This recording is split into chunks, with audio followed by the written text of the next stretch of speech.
Yeah. Ayan guys, meron tayong radiation meter.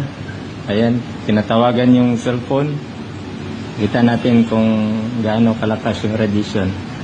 Sige, lapit cellphone. Ayan, nakakulong. Grabe yung lakas ng radiation.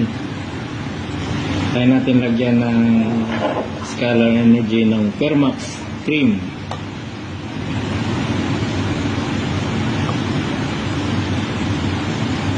Ayun, humina ang radiation. Galing ng Fermax cream, ano? Eh?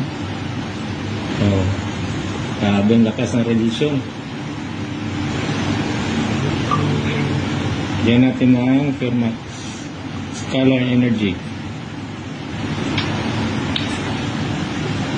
Dahil lapit na.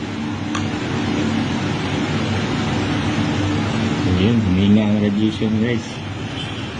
Ang laki palang tulong ng scalar energy ni Fermax cream. Oh, grabe ang lupit. Kaya guys, gumamit na kayo ng Fermax cream.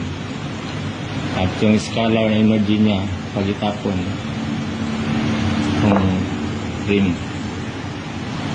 Okay, that's all. Thank you.